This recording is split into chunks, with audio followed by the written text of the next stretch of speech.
अस्सलाम वालेकुम, this is engineer Bilal Zia. इस वीडियो में हम देखेंगे कि चाइना का वीज़ा हम किस तरह से अप्लाई कर सकते हैं। बहुत ही सिंपल प्रोसेस है। आपने सबसे पहले गूगल पे जाना है और यहाँ पे आपने लिखना है चाइना वीज़ा एप्लीकेशन। अगर आप लाहौर से हैं तो आपने लाहौर लिखना है, कराची से हैं तो आपने कराची, इस्लामाबाद से हैं तो आपने इस्लामाबाद लिखना है। तो मैं चाइना वीज़ा लाहौर लिखता हूँ, हम लाहौर से अप्लाई कर रहे हैं।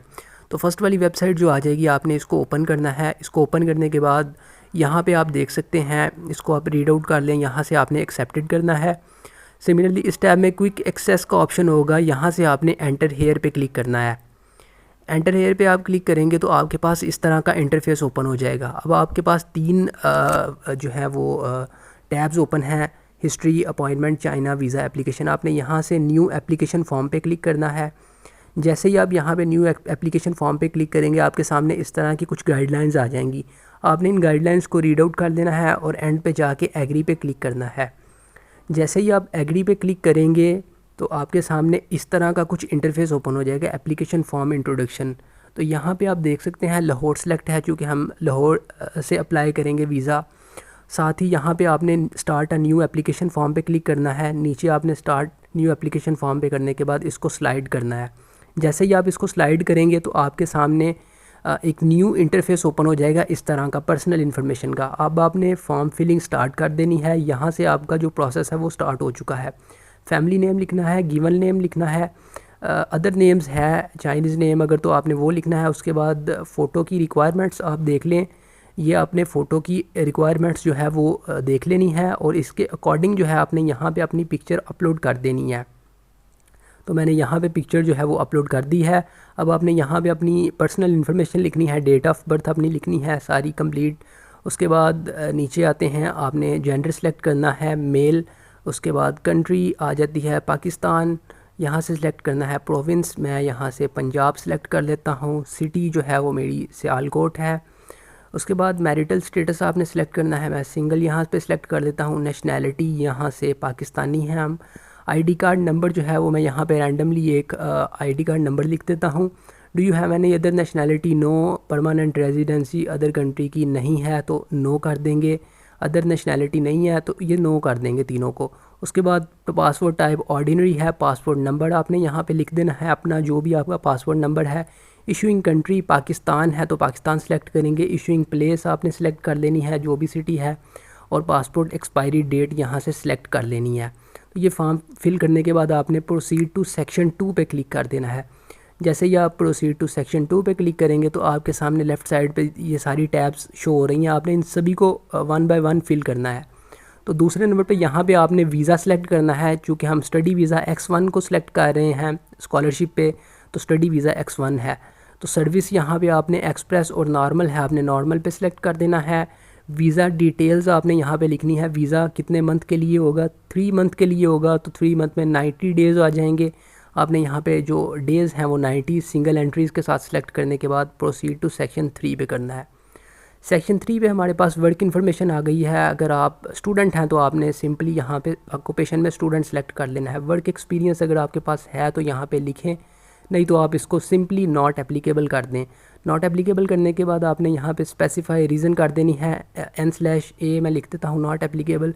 प्रोसीड टू सेक्शन 4 पे क्लिक करेंगे तो आपके पास एजुकेशन का सेक्शन ओपन हो जाएगा। यहाँ पे आपने अपनी यूनिवर्सिटी का नेम लिखना है जहाँ से आपने ग्रेजुएशन की है या मास्टर्स किया है। तो मैं यहाँ पे रिफा इंटरनेशनल यूनिवर्सिटी लाहौर, मैं अपनी यूनिवर्सिटी का नेम लिख देता हूँ। और यहाँ पे आपने जो डिग्री है, ग्रेजुएशन मैंने की है, वो लिख देता हूँ। और अपना मेजर आपने लिख देना है, मैंने इलेक्ट्रिकल इंजीनियरिंग की है। उसके बाद प्रोसीड टू सेक्शन 5 पे क्लिक करेंगे। जैसे ही सेक्शन 5 पे क्लिक करेंगे तो यहाँ पे हमारी फैमिली इन्फॉर्मेशन आ जाएगी। आपने अपना जो करंट रेजिडेंस एड्रेस है वो लिखना है, विलेज, सिटी और डिस्ट्रिक्ट कंप्लीट आईडी कार्ड के ऊपर जो एड्रेस है। साथ ही आपने अपना फ़ोन नंबर लिखना है और साथ मोबाइल नंबर आपके पास है जो भी आपने वो सिलेक्ट कर देना है। ईमेल एड्रेस आपने अपनी मेंशन करनी है यहाँ पे, जो जिसके ऊपर आपको ईमेल रिसीव होगी वीज़ा के लिए। फैमिली मेम्बर्स में यहाँ पे फ़ादर की इन्फॉर्मेशन आ जाएगी, फैमिली नेम आ जाएगा फ़ादर का, गिवन नेम आ जाएगा, नेशनैलिटी आ जाएगी पाकिस्तानी हैं। उनकी डेट ऑफ़ बर्थ जो है वो आप यहाँ पे लिख दें, अपने फ़ादर की जो भी डेट ऑफ़ बर्थ है, मंथ और साथ ही डे। यहाँ पे मैं जो है वो गिवन नेम भी लिख देता हूँ उनका। Is your father in China, अगर हैं चाइना में तो यस करें, नहीं तो नो करें। उसके बाद अपनी मदर की इन्फॉर्मेशन लिखनी है, उनका नेम ऐड करना है, गिवन नेम और फैमिली नेम लिखना है, नेशनैलिटी लिखनी है, यहाँ से पाकिस्तानी है, डेट ऑफ़ बर्थ लिखनी है अपनी मदर की, जो भी डेट ऑफ़ बर्थ है आपने वो लिखनी है। यहाँ से मैं सेलेक्ट कर लेता हूँ जल्दी से कोई भी। Is your mother in China, no नहीं है वो। उसके बाद आपने चिल्ड्रन अगर आपके नहीं हैं तो आपने नॉट एप्लीकेबल कर देना है, अनमैरिड हैं तो। Is your parents any included China, नहीं है तो नो कर देंगे। प्रोसीड टू सेक्शन 6 पे। जैसे ही हम सेक्शन 6 पे क्लिक करेंगे तो आपके पास इस तरह का ट्रैवल इन्फॉर्मेशन आ जाएगा। ये बहुत ही इंपॉर्टेंट इन्फॉर्मेशन है, यहाँ पे आपने पुट करनी है इंटेंडेड डेट ऑफ ट्रैवल। तो हम 2024 में ट्रैवल कर रहे हैं और नेक्स्ट मंथ अगस्त में ट्रैवल करने वाले हैं। डेट जो है वो मैं यहाँ से एक फ़र्ज़ी डेट सेलेक्ट कर देता हूँ, 25 ऑफ अगस्त को जो है वो हम जा रहे हैं। तो यहाँ पे आपने एयरलाइन का नेम लिख लेना है, जिस भी एयरलाइन की अगर आपने टिकट करवाई है। सिटी ऑफ अराइवल जो है वो आपने जहाँ पे जाना है, मैंने चेंगदू में जाना है तो मैं यहाँ पे चेंगदू सेलेक्ट कर लेता हूँ। काउंटी ऑफ अराइवल जो है वो ऑप्शनल है तो इसको हम जो है वो स्किप कर देते हैं। डेस्टिनेशन आपने सेलेक्ट करनी है, मैंने चेंगदू सिटी को सिलेक्ट कर लिया है। उसके बाद ये डेस्टिनेशन ऑप्शनल है और यहाँ पे कंप्लीट एड्रेस लिखेंगे, जो भी एड्रेस है आपकी यूनिवर्सिटी का या जहाँ पे भी आप चाइना जा रहे हैं आपने वो एड्रेस लिखना है। यहाँ पे स्ट्रीट नंबर कंप्लीट उसका जो साइचुआन में हम जा रहे हैं। तो डेट ऑफ अराइवल में आपने लिख देना है 2024। मंथ मैं यहाँ पे सपोज़ अगस्त कर देता हूँ और 25 ऑफ अगस्त को मैं यहाँ पे सिलेक्ट कर देता हूँ। सिमिलरली डेट ऑफ डिपार्चर जो है वो मैं यहाँ पे 2026 लिख देता हूँ, चूँकि मेरा 2 इयर्स का मास्टर प्रोग्राम है। और यहाँ पे जो है वो मैं अगस्त ही सिलेक्ट कर देना हूँ, 25 ही। तो 2 इयर्स प्रोग्राम है तो मैंने 24 से 26 डेट लिख दी है। इंटेंडेड डेट ऑफ डिपार्चर जो है वो आपने वो भी वही लिख देनी है, 2026, चूँकि 2 इयर्स मास्टर प्रोग्राम है, उसकी स्कॉलरशिप है तो इसके लिए मैं जो है वो 26 लिख देता हूँ, 2026। इसी तरह डिपार्चर की जो एयरलाइन है आपने उसका नेम मेंशन कर देना है। सिटी ऑफ डिपार्चर मैं चेंगदू से ही जो है वो डिपार्चर करूँगा वापसी।